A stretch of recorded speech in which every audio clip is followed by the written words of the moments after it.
Na kwa kifupi ni kwamba kwenye mazingira hayo kama ambavyo umesema, umeme hatuwezi kuona, hatuwezi kusikia kwa harufu au kwa masikio, lakini pia ni kitu ambacho hawezi kukishika.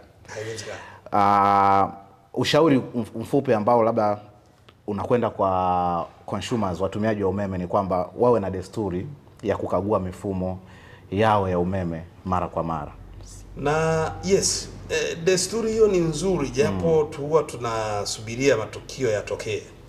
Desturi ya kukagua ni nzuri, lakini na ukaguaji wa mifumo ya umeme hauko moja kwa moja, na sio kila mtu anaweza akaufanya. Exactly. Kama nilivyotangulia kusema kwenye vipindi vingine, huwa tunaishia tu kutumia, ila hatuna desturi ya kuangalia, na hata kama ni kuangalia, tunaenda kuangalia tu kwa macho, ambayo kwa macho haikupi taarifa kwamba hiki kitatokea hivi, hiki kitatokea hivi, kwa sababu kwenye upotevu kuna njia kama takriban zaidi ya 4 ambazo zinapelekea umeme kupotea, ambao mtu anaweza kaupoteza. Sasa hizo njia sio njia ambazo ziko direct, na huwezi ukazigundua moja kwa moja kwamba hapa napoteza umeme. Mfano, njia mojawapo ya kupoteza umeme ambao ni kubwa na inaleta madhara mengi, na watu wanaishia kulipia bili, watu wanaishia kulalamika kuona mbona bili yangu inaenda zidi kwenda juu, matumizi hivyo. Mfano, nyumba ikiwa inajengwa, waya unaowekwa huwa unawekwa waya wa size fulani kutegemeana na vilivyopo kwa wakati huo. Na kadri muda unavyoenda, huwa tunaishia kununua vitu vipya. Hatujawahi kuiuliza waya iliyoko juu bado na uwezo wa kubeba. Tunaongeza tena, mara nyingine tunaongeza, unamwita fundi, niongezee socket hapa, niongezee socket hapa, niongezee socket. Yani unaendelea kuongeza socket na unaendelea kutawanya pasipo kujiuliza ile iliyoniletea umeme bado ina uwezo wa kubeba na ina uwezo wa kuhimili. Na bear in mind kwamba kadri umeme unavyoujaza kwenye huo waya, unavyozidi kulazimisha kubeba, tunasema resistance ina increase. Na kama resistance ina increase, utajikuta kwamba nyaya zinakuwa na joto. Tunasema kwamba power loss ni sawa na I square R. Kwa maana I ni current, alafu R ni resistance. Kama I unailazimisha iendelee kuongezeka, maanake loss unaiambia potea kwa njia yote ile, na mara nyingi napotea kwa njia ya joto. Unajikuta kwamba nyaya zinapashwa moto, zinakuwa na joto kubwa, na resistance imeshaongezeka. Uwe na uhakika bili lazima iende juu, kwa sababu unaongeza vitu pasipo kufanya verification, pasipo kuangalia mifumo kama bado ina uwezo wa kubeba. Na hizo nyaya zikiendelea kuhit up, na ikitokea nyaya hizo zimepata hiti kubwa, na kwenye connection ikatokea kawa loose in anyhow, maanake kwenye hiyo loose connection inakuwa kama weak point ambao ni ignition point. Moto unaweza ukalipuka wakati wowote, na haukupi hold wala haukuambia utalipuka muda gani. Ndio maana utakuta kwamba majumba mengi yanaishia kuwa kwenye riski kubwa. Watu wanawekeza a lot of money kwenye majumba, kwenye commercial buildings, kwenye mabenki, kwenye nini, lakini ile kuangalia usalama wa kile wa umeme, wa kile alivyoviweka mali nyingi, inakuwa sio tabia ambayo tunaipitia mara nyingi. Na pia zile nyaya zinaweza zikawa zimewekwa miaka 20-30 iliyopita. Lile ganda lile ambao tunaita isolation cover lina hali ya kuchoka pia. Kwa hiyo utakuta kwamba watu hawaangalii ile insulation resistance bado ina uwezo wa kuzuia umeme usimwagike. Ukumbuke tumesema leakage ni kumwagika kwa umeme kutoka kwenye njia yake ya kawaida. Sasa utatoka unaenda kudondokea wapi? Maanake ukidondokea kwenye kitu kinachowaka, kwa vyovyote vile utegemee upate moto. Kwa hiyo ukiangalia kwenye wiring tu peke yake, kuna upotevu mwingi wa umeme na kuna hatari nyingi zinatokea. Mtu anaweza akaunguza mali zake, anaweza kanani, lakini kama akiwa na tabia ya kuangalia, mfano sisi Umeme Clinic, yes, tunachokifanya tunakuangalizia nyaya zako ziko bora kiasi gani. Tuna vipimo ambavyo vina uwezo wa kupima ubora wa hizo nyaya, kwamba bado ziko bora kiasi gani, na tunapima pia kwa sababu recommendation kutoka kwenye international standard wanashauri kwamba loading ya waya wako kama ni constant loaded, yes, walau iwe below or iko 80%.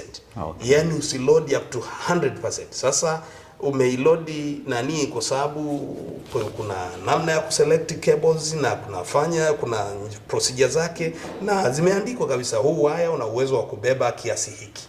Na ukizidisha hapa manako overload. Manako overload unaanza kusababisha riski tofauti.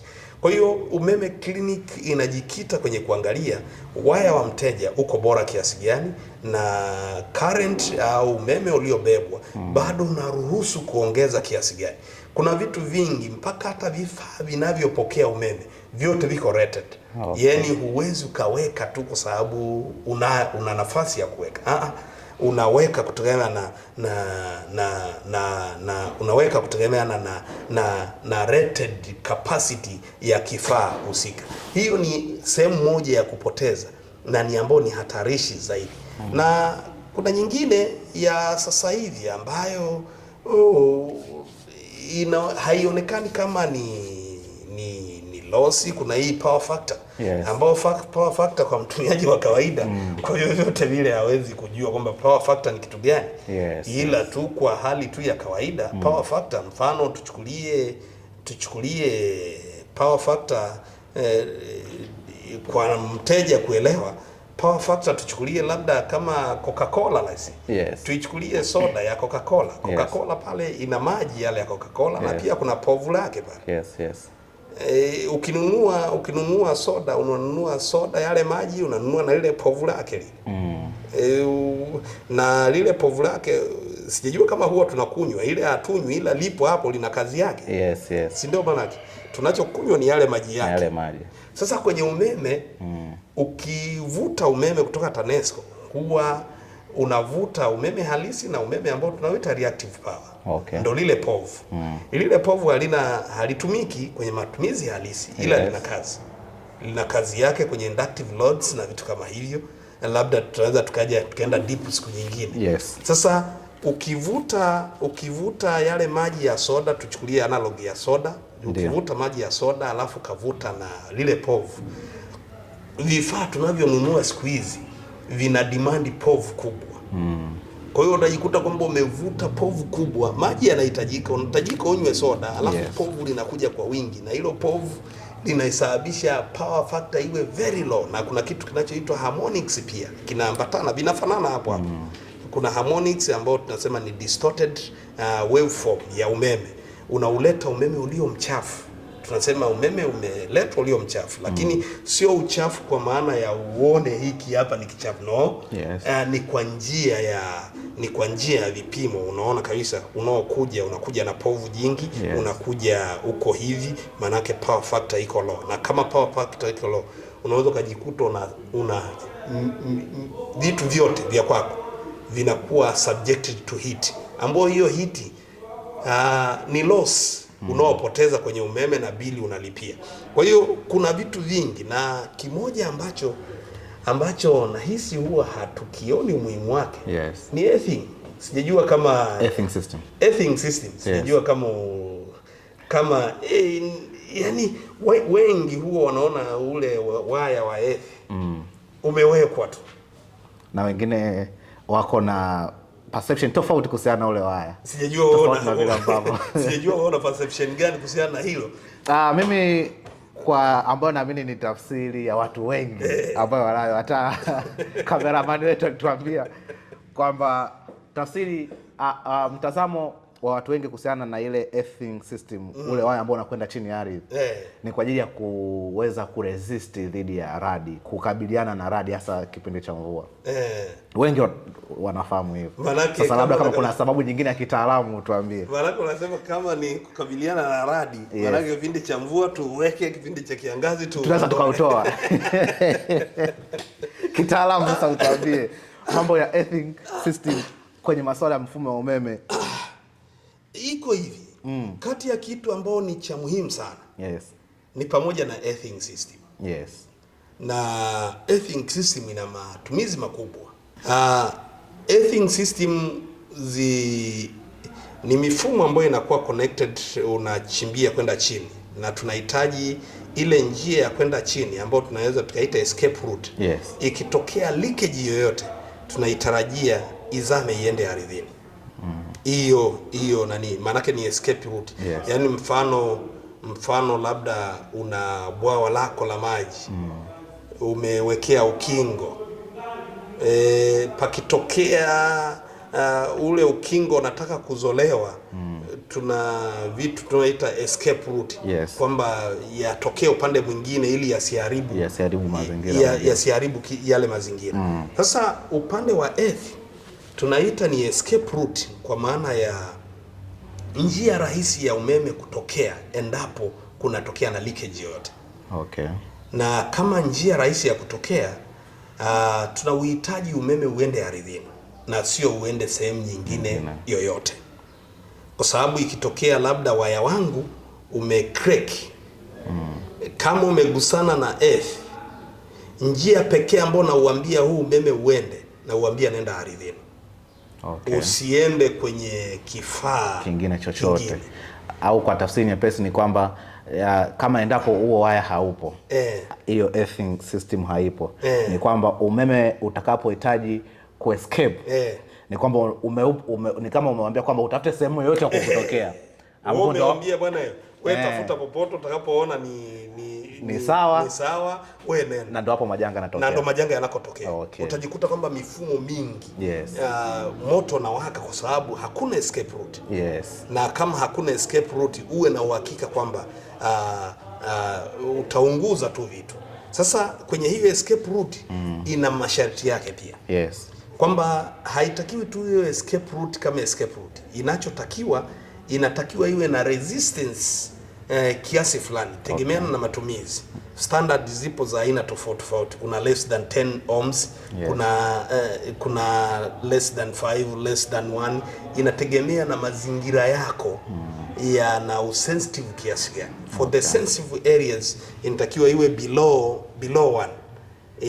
Below 1, yani ukinzani, njia ya kuzuia iwe nyepesi kiasi kwamba hakuna inayoweza kuzuia, iende chini moja kwa moja. Sasa tukisema ikiwa mbaya, let's say resistance ikawa ni kubwa, maanake umeme unazuiliwa kwenda ardhini.